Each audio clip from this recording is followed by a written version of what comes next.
Vambora.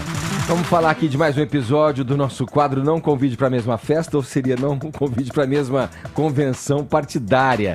Dessa vez os protagonistas são dois políticos, olha, que até bem pouco tempo atrás viviam em plena lua de mel, os pedetistas Ciro Gomes e a deputada Tabata Amaral. Viviam, eu disse aí, né? Só que aí apareceu ela, a reforma da Previdência no meio do caminho. Quem conta essa história pra gente é a repórter Natasha Mazaro. O voto da deputada Tabata Amaral, do PDT, a favor da reforma da Previdência, levantou uma discussão importante sobre a atuação dos partidos políticos. 34 parlamentares contrariaram as orientações de voto das bancadas que fazem parte. Eles estão sujeitos a punições e até ameaçados de serem expulsos das legendas. Desde quarta-feira, quando a deputada Tabata Amaral saiu em defesa das mudanças na aposentadoria, ela e o ex-governador do Ceará, Ciro Gomes, trocaram farpas em relação ao tema. Neste domingo, a parlamentar usou o espaço que tem no jornal Folha de São Paulo para, segundo ela, fazer uma provocação saudável sobre o ocorrido. Tabata criticou as estruturas antigas de comando de muitos partidos e afirmou que muitas siglas já não representam de fato a sociedade. De acordo com a deputada, a renovação política que está em curso, na qual ela diz fazer parte, agrava o quadro de conflitos internos dos partidos, mas que é racional pensar no Brasil. A reflexão de Tabata Amaral foi feita quase um ano depois dela, junto com o então presidenciável Ciro Gomes, lançar a candidatura a deputada federal. O ex-governador do Ceará, que defende a saída da deputada do PDT, disse neste sábado que está sofrendo com essa questão, já que foi ele quem estimulou para entrar na política. Para Ciro Gomes, a parlamentar fez dupla militância e criticou a atuação do movimento a qual Tabata participa, chamado de Acredito. Eu acho que todo mundo pode participar de qualquer movimento, mas se você tem um partido clandestino para burlar a legislação que proíbe financiamento empresarial, isto é uma coisa muito mais grave. E você pega a partir de um partido clandestino que tem suas regras próprias, seu programa próprio, você se infiltra nos outros partidos e usa os outros partidos, fundo partidário, tempo de TV, quociente eleitoral, para se eleger e fazer o serviço do outro partido. Aí é problema de dupla militância, não tem nada a ver com qual é a compreensão de reforma da Previdência que nós temos. No entanto, o porta-voz do movimento, Arthur Queiroz Silva, afirma que antes das eleições, o PDT assinou um compromisso com o Acredito, dando autonomia para os candidatos dentro do partido e que Ciro Gomes sabia dessa condição. Arthur também saiu em defesa do movimento e disse que eles só recebem dinheiro de pessoas físicas. A gente nunca recebeu um centavo de doações empresariais e nem do governo, então a acusação do Ciro Gomes é uma acusação mentirosa. A gente não esperava de um presidenciável que ele estivesse promovendo fake news pelo país. Isso prejudica a nossa democracia e é um péssimo exemplo de liderança para a nossa população. Tabata Amaral é cofundadora do Acredito. Fundado em 2017, o movimento tem como principais bandeiras a renovação da política, o combate à desigualdade e a rejeição à polarização. Aí, bom, para complementar essa história toda que a Natasha trouxe pra gente, o presidente do PDT, o Carlos Lupe, rebateu o texto da deputada e afirmou ontem que a Tabata defende uma democracia da conveniência e acha bom quando o partido decide como ela quer e ruim quando decide como ela não quer. Abro aspas aí para o Lupe. Se ela acha que a esmagadora decisão de uma convenção nacional de mais de 500 membros em que ela estava presente não é democrática, quero saber o que ela acha que é democrático. É ouvir o Jorge Paulo Lemann? Fecho aspas aí. Ele se refere, obviamente, à decisão do partido de votar contra a reforma da Previdência. E o empresário bilionário Jorge Paulo Lemann, para quem não sabe, tem uma fundação que deu apoio à Tabata. Caio, amigos, essa é uma discussão que vem vindo já desde que foi revelado o voto da Tabata Amaral e põe em questão essas práticas e esses pensamentos de velhas siglas e de siglas antigas, né, no processo dos partidos políticos nacional. O que você achou? Que avaliação você faz desse imbróglio todo que está acontecendo dentro, no ninho do PDT, Caio? Bom, em primeiro lugar, né, a gente não pode deixar de salientar que a Tabata acertou não só em relação ao mérito, né, do voto dela a favor da reforma da Previdência. Afinal, é muito difícil, né, você você votar contra a matemática. Então, nesse sentido, ela foi muito sensata. Mas não só isso, ela também acertou ao votar conforme a sua convicção pessoal. Essa história de fechar a questão partidária, embora seja legítimo e seja usos e costumes da nossa democracia, isso é sintomático da velha política. O compromisso do parlamentar, ele não deve ser em primeiro lugar com o partido. O primeiro compromisso do parlamentar é com o seu eleitor, né, com o interesse público e, mais importante, com as suas convicções políticas e ideológicas pessoais. Que no caso o eleitor é o mandatário, né? Exatamente, exatamente. Então, assim, parabéns mais uma vez aí à jovem deputada por ter seguido as suas convicções. É isso que a gente espera dos nossos parlamentares e que eles respondam pelas suas convicções.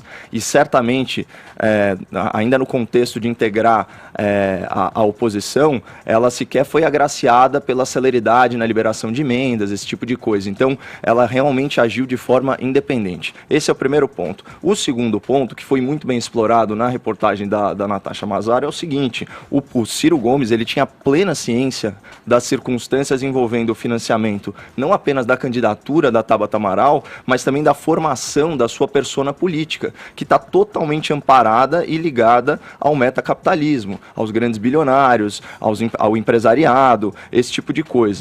Eu acho que o próximo passo político dela é sair de um discurso genérico, de platitudes, de truísmos, de lugares comuns, que é muito característico da atuação política dela, e ir mais para ação concreta, literalmente sair de cima do muro, para que ela não seja acusada justamente de fazer esse jogo duplo, de fazer essa política de conveniência, ou essa dupla militância. Percebam como eles estão querendo estigmatizá-la, né, como alguém de caráter fluido, quando na verdade a ação concreta dela na reforma da Previdência mostra o contrário. Agora, ela tem que continuar a trilhar esse caminho, né? E da mesma forma que os detratores dela, eles estão dando ainda mais ênfase às críticas, ela tem que se posicionar ainda com mais verve, na minha opinião. E aí, amigo? Eu acho que quem faz democracia de conveniência é o Carlos Lupe. Nossa, né? Esse aí? Porque quando a Tabata estava desempenhando um bom papel lá na questão da educação, o partido levou ela aos céus, cogitou até ela a prefeitura de São Paulo.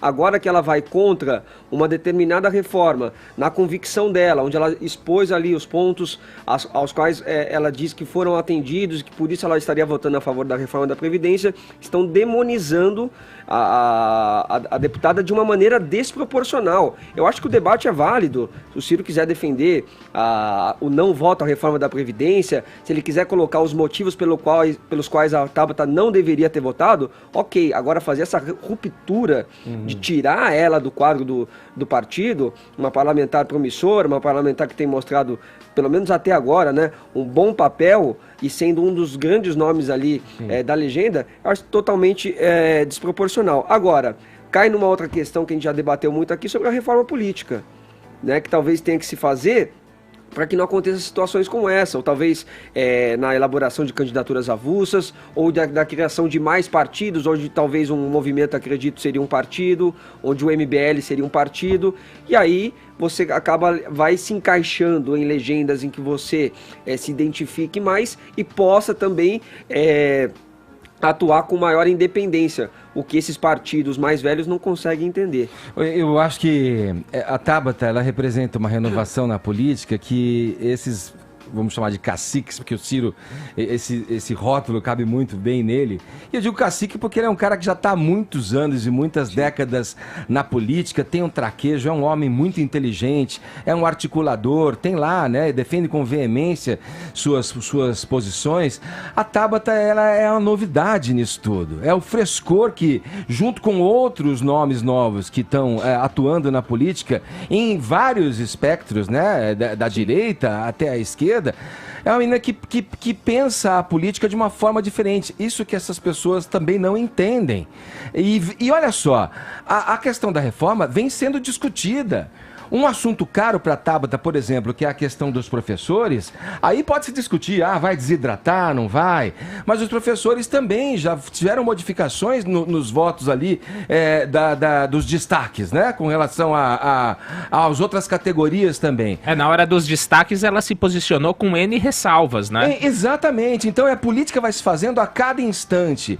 Não é uma coisa engessada. Eu divirjo um pouco da ideia do Caio, porque eu acho que o sonho, o que você considera talvez platitudes, eu considero essencial na observância de um agente público. Porque a gente vive de sonhos mesmo. E os sonhos, eles só vão ser transformados em realidades a partir do momento que eles forem reconhecidos como sonhos. E você vai perseguir aquilo. A menina me parece que tem um pé muito firme em suas convicções.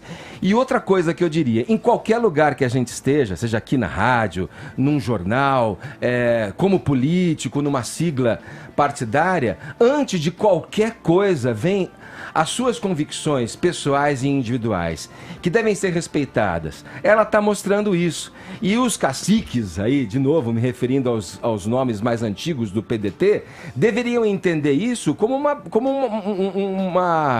coisa boa para o partido. E não expulsar essa menina e os outros membros que não seguiram a questão que o partido fechou para votar contra a reforma. Porque, Edgar, também, pela quantidade de votos que ela teve, ela deve ter arrastado mais parlamentares, né, do PDT. Exato. Para a Câmara. Então, devido a importância que ela tem aí para o partido também nesse sentido. Eu duvido muito que as pessoas tenham votado na Tabata porque ela está no PDT.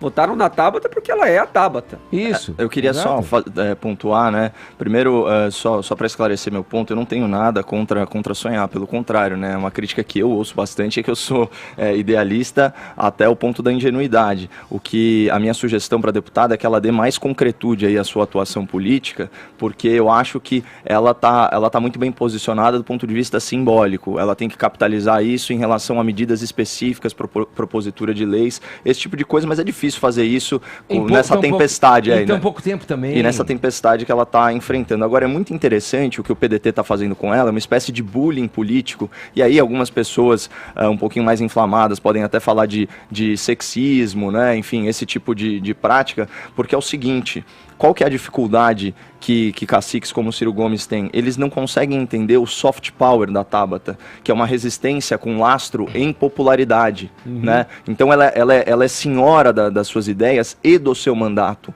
Ela depende do partido exclusivamente para a conquista de legenda. E como ela já mostrou um resultado eleitoral, na verdade, ela é desejada por outros partidos. A questão é que ela não pode renunciar ao PDT sob pena de perder o mandato se eles fizerem uma chicana, porque isso é permitido, entendeu? E o mandato é do partido, né?